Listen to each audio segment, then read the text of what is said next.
Bonjour et bienvenue sur la chaîne Niros Logos. On va débuter cette exploration de nos textes sacrés en partant du début de la Genèse et de son premier récit. C'est au commencement. Dieu est la source de toute chose. Dans la Genèse, dans la Bible, il y a deux récits différents qui le disent, chacun dans son propre langage. Il est important de noter, en effet, que beaucoup font l'erreur de penser que les deux premiers textes, les deux premiers récits sont liés. Mais en réalité, c'est la même histoire, décrite sous deux points de vue différents.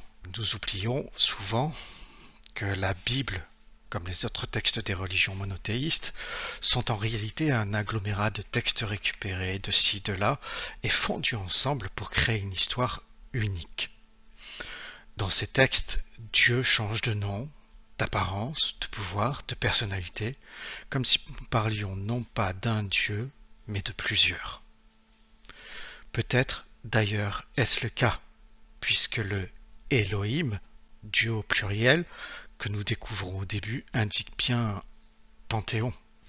Je souligne ici une évidence déjà pointée du doigt par bon nombre de ceux qui travaillent sur la Bible pour essayer d'en comprendre l'origine, le sens et la vérité cachée. Je vais citer certaines de mes influences favorites avec Julie Couvreur par exemple ou Alan Ersman dont le travail est disponible sur YouTube ou en librairie. Bon, revenons au sujet. Il faut bien comprendre que le premier mensonge de la Bible, c'est de nous faire croire qu'il s'agit d'un livre unique, racontant une seule histoire. C'est peut-être un mensonge pieux, qui n'en est pas vraiment un d'ailleurs, puisque la Bible est découplée en plusieurs livres, l'Ancien Testament, le Nouveau, mais aussi la Genèse, le premier livre des rois, le second livre des rois, ou les deux livres des Maccabées. Bref, ça ne manque pas d'exemples. La Bible est donc en fait une Bible iothèque, un recueil de récits arrangés pour nous faire croire que c'est un texte unique, contant l'histoire d'un seul et même personnage. Au fur et à mesure que nous allons décortiquer et analyser nos textes sacrés, nous verrons à quel point cette illusion est fausse. Mais aussi, je l'espère, le but de cette illusion. Nous verrons que le Dieu dont parle la Bible sont en fait des dieux et que l'on tente de nous faire croire que c'est le même. D'une certaine façon, il semble que la Bible, bien que recelant de nombreuses informations importantes, ait été conçue comme l'Adam de la Genèse. Un patchwork d'argile, une sculpture de textes de différentes origines collés les uns avec les autres pour nous faire croire qu'ils sont liés entre eux, avec comme point central un seul et même personnage, Dieu. Attention, je ne remets pas en cause l'existence d'une ou de plusieurs divinités, et en aucun cas mon travail n'a pour but de démontrer l'existence ou l'absence d'une divinité créatrice. Mon propos ne concerne que la Bible et le sens de son récit. De la même manière, je ne souhaite pas attaquer les différentes foi. En aucun cas, le but de mon travail n'a pour fonction de remettre en question la foi ou les croyances propres aux religions. Je pose ici une réflexion, une analyse de nos textes anciens, sans tenter de prouver ou d'énoncer que c'est une vérité. Je propose des idées et je vous laisse libre de prendre ou de laisser chacune d'entre elles. Vous en faites ce que vous voulez. Il est même possible, à l'avenir, que je revienne sur certaines démonstrations pour les remettre en cause, suite à des réflexions personnelles ou à des recherches convaincantes que j'apprécierais de vous partager. Avant de nous attaquer au péché du Père et à la signification de ce péché originel, j'aimerais prendre quelques minutes pour me pencher sur le premier récit. Dieu crée l'univers et l'humanité, et il le fait en 6 jours. Au commencement, Dieu créa le ciel et la terre. C'est une phrase d'introduction, comme un espèce de synopsis de ce qui va suivre. Un titre, car, comme nous pouvons le lire par la suite, c'est au 2e jour que Dieu crée le ciel en vérité. Au commencement, Dieu créa le ciel et la terre, c'est l'objet du texte que l'on va lire. Comme pour dire, voilà ce que je vais vous raconter. La création, en elle-même, commence donc juste après. Déjà, là, nous décelons une espèce de manipulation. Dieu ne crée pas le ciel et la terre à partir du néant, pour ensuite se mettre au travail, comme le suggère cette première phrase. Le texte, en vérité, commence sur « La terre était comme un grand vide, l'obscurité couvrait l'océan primitif, et le souffle de Dieu agitait la surface de l'eau. » Il y a déjà plusieurs détails importants à souligner ici.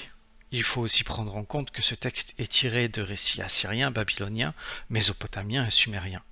Les tablettes sumériennes, par exemple, racontent un récit très similaire, avec énormément plus de détails, mais nous y reviendrons plus tard. La terre était comme un grand vide. Dans le texte hébreu, nous lisons « Tohu abohu », et la définition n'est pas la même que celle que le traducteur a décidé d'imposer. En effet, la transcription la plus fidèle serait « La terre était en bordel, comme une chambre d'enfant à la fin d'une journée à jouer dedans avec tous ses copains ». Bon, j'exagère un peu, mais l'idée c'est que la terre n'était ni vide ni informe, mais plutôt en désordre. Dieu crée alors la lumière le premier jour. Essayons, ici aussi, de le formuler autrement en prenant deux choses en compte. La première, c'est la sémantique des peuples qui racontent cette histoire et qui se débrouillent au mieux avec leurs connaissances et leur langage de l'époque. Et la seconde, c'est les tournures et transcriptions des scribes qui ont tout fait pour adapter ce texte aux récits qui suivront. Et on peut leur tirer notre chapeau, parce que pour aller de ce texte-là et essayer de nous faire croire que nous avons affaire au même Dieu que dans celui de l'Exode, il y avait du boulot. Bien, si la Terre existe déjà, il y a une obscurité, un océan primitif et de l'eau que le souffle de Dieu agite. Cela veut dire que Dieu, ou les dieux, les Elohim, débarquent sur quelque chose qui existe déjà. On ne parle donc pas de la création primordiale. Il n'est pas ou ils ne sont pas les créateurs de la matière. D'ailleurs, si la Terre est tohu abohu, en bordel, ils ne la créent pas, mais ils sont venus pour arranger, ou même ranger d'ailleurs. Je vais maintenant interpréter le texte et je vous propose de voir ce que cela vous inspire, si cela vous intrigue ou si vous n'y voyez que des divagations. Au lieu de jours, je vais parler d'étapes, de temps indéfini. D'ailleurs, nous verrons que le temps lui-même ne fait son apparition que bien plus tard. C'est peut-être la raison pour laquelle on parle de jours ici. Mais dans notre langage actuel, on parlerait peut-être plus d'étapes, ou prendre en compte justement une notion de temps différente de celle que nous avons aujourd'hui. En première étape, les dieux viennent sur la planète. Elle est couverte d'obscurité, comme bon nombre d'autres de notre système solaire d'ailleurs, à l'image de Vénus ou de toute autre planète dont la surface est cachée par une masse nuageuse ou gazeuse. Et donc Dieu fait en sorte que la lumière du soleil puisse atteindre la surface de l'océan primordial. Il ouvre ou il nettoie le ciel de cette couche de gaz qui empêche la lumière d'atteindre la surface de la Terre. Et il est plutôt content de lui. Il constate que la lumière est une bonne chose et il la sépare de l'obscurité. En tout cas, si je veux développer la vie sur une planète, c'est certainement la première chose à faire. Les Elohim continuent leur travail et passent à une seconde étape. Ils créent une voûte pour séparer les eaux d'en haut de celles d'en bas.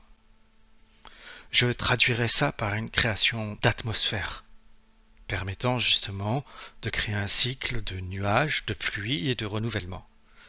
D'ailleurs, ils nomment ça le ciel. Prenons un instant pour se poser la question pourquoi le ciel est bleu et non blanc comme la lumière. Eh bien, c'est à cause de la diffusion de la lumière blanche du soleil passant à travers l'atmosphère.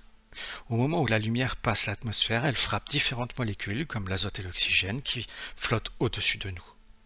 De la même façon, la voûte dont on parle dans ce récit me laisse penser à ce bouclier magnétique qui entoure la Terre et nous protège des radiations mortelles du soleil, celles-là même que nous pouvons discerner lors de ces magnifiques aurores boréales. Et prenons en compte que quand l'on parle des eaux d'en bas et des eaux d'en haut, on peut tout simplement imaginer, prendre en compte le fait qu'il y ait une eau en mouvement en bas, celle des mers et des océans, et une eau en mouvement en haut, c'est-à-dire celle des nuages et de la pluie. Ce sont bien deux eaux que l'on va séparer à un moment donné. Et s'il n'y a pas d'atmosphère au départ, on ne peut pas avoir ces nuages. On ne peut pas avoir cette eau d'en haut. Bien, on passe à la troisième étape où les Elohim créent les continents et les couvrent de verdure, de plantes et d'arbres. Ne voyons-nous pas déjà ce qui se décide quand nous prenons ce texte au pied de la lettre ? Il est plus que perturbant de découvrir qu'en interprétant légèrement les choses pour les adapter à notre époque contemporaine, plutôt qu'au langage plusieurs fois millénaire de nos aïeux, nous serions en train de décrire les étapes fondamentales et particulièrement précises d'une terraformation. Tout est fait dans l'ordre, sans même oublier les premières étapes de réagencement de l'atmosphère. Une seule des 2 premières journées de Dieu oubliées, il sera impossible de faire pousser des arbres, de déposer la vie sur cette planète. On ne parle pas d'une création, mais d'un réaménagement du tohu-abohu. Dieu fait ensuite 2 sources de lumière, et il dit qu'il fit le soleil, la lune et les étoiles. Pourtant, la lumière était là dès le premier jour, c'est la première chose qu'il crée, entre guillemets. Ici, je gage que nous pourrions réinterpréter le passage aisément en traitant notamment de la lune. En vérité, l'information importante, ce n'est pas la création de sources de lumière. Ce n'est pas par ça que commence ce petit chapitre, mais c'est la notion de temps qui est indiquée. Il sépare le jour et la nuit pour déterminer les fêtes, les jours et les années du calendrier. C'est la première chose qui est écrite. Il me semble donc que c'est d'abord un calcul, ou peut-être même une manipulation de la rotation de la Terre, pourquoi pas, afin de créer des cycles propices au développement de la vie, avec ses saisons. Les fêtes et les années du calendrier sont toutes 2 basées sur le cycle des saisons, et cela depuis la nuit des temps. Le printemps, le renouvellement de la vie, l'hiver, la mort, ce cycle éternel. Je pense que nous pourrons revenir là-dessus un peu plus tard. Gardons-le de côté pour le moment. En attendant, maintenant qu'il y a une atmosphère respirable, des arbres et des plantes pour le purifier et des cycles de saison, Dieu décide d'y implanter la vie. Et cette nouvelle étape ne se trompe pas sur la chose à faire en priorité pour réussir le projet. Il ne crée pas l'homme ou les animaux dans les forêts, non. Il peuple l'océan. Il est écrit que les eaux grouillent d'êtres vivants. Le point de vue scientifique ne nous le décrit pas de manière différente avec sa soupe primordiale que l'on peut retrouver dans nos livres de biologie. Cette soupe primordiale dans laquelle les cellules vont se développer pour engendrer des organismes de plus en plus complexes, de la simple cellule à des systèmes organiques comme la bactérie. Il ne fait d'ailleurs pas mention de poissons ou de baleines au départ, mais d'êtres vivants. Ce n'est que plus tard, d'ailleurs, que se développent les monstres marins, les animaux et les oiseaux. Je souligne ici les monstres marins. Même les anciens n'auraient pas utilisé le terme de monstre pour désigner les requins, les baleines ou autres habitants aquatiques. Mais peut-être l'auraient utilisé pour des formes de vie plus antiques. On y reviendra certainement au moment du déluge. Comme pour la science qui va nous décrire des poissons mutants qui vont rejoindre la Terre en transformant leurs nageoires en pattes, l'étape suivante des Elohim est de peupler la Terre des animaux. Un sans faute sur les étapes d'une terraformation efficace. Tout ça dans le bon ordre. Pourtant ce texte a plusieurs millénaires, et Darwin n'avait pas encore vu le jour, James Cameron non plus d'ailleurs. Il est intéressant de noter que Dieu ne les crée pas. Il est écrit textuellement que la terre produise toutes les espèces de bêtes. Bien que la plupart des gens considèrent que Dieu crée les animaux, parce que c'est ce qui est écrit dans le second récit, mais pas ici. C'est factuel. De là où ils sont, les Elohim regardent la vie se développer suite à leur terraformation. Dans ce premier récit, il ne crée pas vraiment les arbres et les plantes. Dieu dit que la terre se couvre de verdure. Il attend. Il attend simplement que ces premières manipulations fassent leur effet. Au début, il sépare la lumière et l'obscurité, et c'est quasiment la seule action qu'il réalise. Il est ensuite spectateur de son action. En tout cas, jusqu'au 6e jour, où il dit « Faisons les êtres humains ». Bon, ici, je vais faire un petit aparté pour revenir sur un détail. Entre son action de séparer la lumière et l'obscurité et la création de l'être humain, Dieu a bien agi sur autre chose. Rappelez-vous, il a créé les monstres marins, les animaux qui grouillent dans l'eau et les oiseaux. Il me semble évident que les Elohim ont fait en sorte de propager la vie, non seulement en créant un écosystème simple, cellules, environnement auquel il faut s'adapter, chaîne alimentaire basique et des piafs pour le renouvellement de la flore. Sans cette petite intervention, la Terre n'aurait pas pu produire les animaux qui allaient peupler les continents. Tout le reste n'est qu'un processus d'adaptation. La Bible ne contredit pas les théories darwinistes. En réalité, aujourd'hui, c'est la science qui revient sur le darwinisme, plus que la Bible quand on la lit réellement. Au 6e jour, donc, intervient une nouvelle étape, la création de l'homme, Dieu dit « faisons les êtres humains ». Faisons.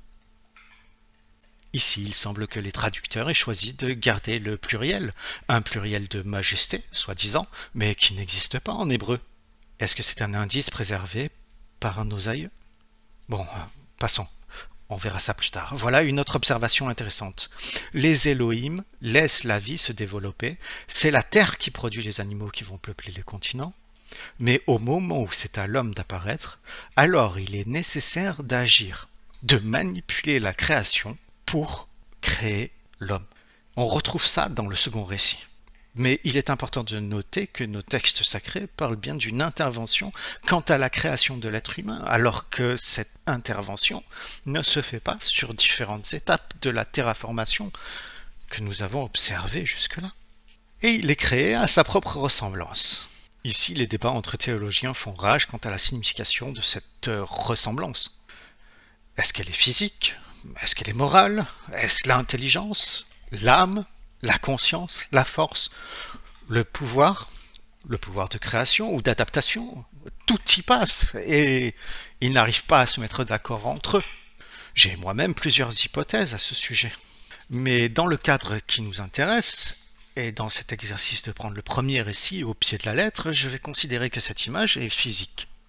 Et je déduis, d'une certaine façon, que l'on peut considérer que de cette idée découlent toutes les autres, en fait. Si la base de la création de l'humanité est un brin d'ADN, puisque nous parlons de créateurs qui terraforment une planète, qui la laissent se peupler et qui n'agissent que dans l'intention d'arriver à cet objectif de créer l'être humain, on peut imaginer le fait que l'humain est créé à leur image à partir d'un matériel génétique, biologique qui leur appartient, à leur ressemblance donc. Si la base de la création de l'humanité est un brin d'ADN, alors il est fort probable que la ressemblance ne se limite pas simplement au corps, mais aussi au fonctionnement intellectuel, aux facultés d'adaptation et au pouvoir inhérent aux Elohim, celui de création, de pensée, d'imagination et peut-être même d'immortalité. On verra ça dans le second récit déjà, et plus tard, on retrouvera des traces de ces idées qui vont nous amener soit à considérer cette hypothèse comme pouvant être valable, soit peut-être à nous détourner. Je poursuis le texte. Et il les créa hommes et femmes, nous spécifie le livre. Et j'aimerais m'attarder une seconde sur ce détail qui pourrait être important pour la suite, notamment pour le second récit et la création d'Ève. Il n'est pas écrit qu'il créa des hommes et des femmes. Le texte nous semble clair et pourtant il est plus ambigu qu'il n'y paraît. Il les créa hommes et femmes, et cela peut très bien décrire la création d'une espèce hermaphrodite, androgyne, qui est à la fois masculin et féminin. Dans les livres de la Société théosophique d'Helena Blavatsky, les premiers êtres du commencement sont créés ainsi. Dans les mythes grecs et romains, on retrouve ces êtres qui étaient un et furent séparés, ce qui nous donnera des concepts romantiques comme l'âme sœur ou les flammes jumelles par la suite. Bon, nous y reviendrons plus tard car ce n'est pas le sujet ici, mais gardons en mémoire que cette phrase reste obscure. Elle peut signifier à la fois que les Elohim créèrent des hommes et des femmes, ou des humains qui étaient hommes et femmes. Le second récit nous éclairera peut-être à ce sujet. Voilà enfin une histoire qui, je pense, nous décrit non pas une création de la matière par l'esprit, mais les étapes nécessaires à une terraformation afin d'y implanter une espèce. S'il était marqué que des extraterrestres avaient effectué ces manipulations pour créer un environnement où l'espèce humaine va pouvoir se développer, nous n'aurions pas dérogé à une seule de ces étapes. Elle est peut-être hermaphrodite, mais elle est aussi végétarienne à la base. Je vous donne les plantes et les arbres. Leurs graines ou leurs fruits vous serviront de nourriture. Il n'ajoute pas qu'ils pourront se nourrir des poissons de la mer, des oiseaux dans le ciel ou des animaux de la terre. Non, c'est très précis. Les graines et les fruits, point barre. Et pourtant, il crée bien une espèce supérieure, puisqu'il dit que l'humanité se rendra maître de la terre et qu'elle aura le pouvoir sur les animaux, les oiseaux et les êtres qui peuplent les océans. Mais il est aussi dit, vous vous nourrirez des plantes et des arbres. Leurs graines et leurs fruits vous serviront de nourriture, point. Pourquoi je prends le temps de souligner ce détail? Parce qu'il y aura énormément d'importance pour la suite.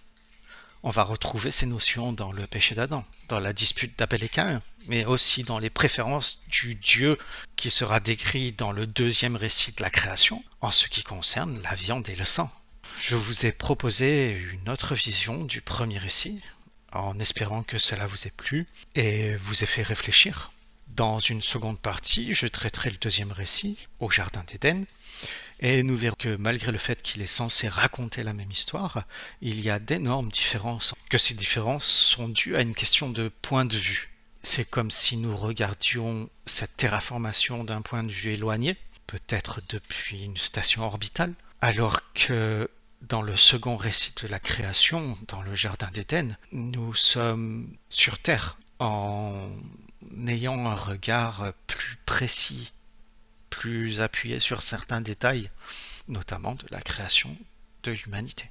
Nous verrons peut-être aussi que le péché du Père n'a rien à voir avec celui d'une pomme, ce qui sera certainement le passage important de la prochaine vidéo. Et nous reviendrons sur certains sujets qui ont été survolés sur celle-ci et qui seront complétés par les détails que nous verrons dans la suite. Je vous remercie de m'avoir écouté jusque-là. J'espère vous revoir. À bientôt pour la suite. N'hésitez pas à vous abonner, à mettre un pouce bleu, à laisser un commentaire pour que nous puissions débattre de votre avis sur ce passage et peut-être de nouveaux détails, de nouvelles informations, une nouvelle réflexion ensemble sur ce texte. Merci encore, à bientôt.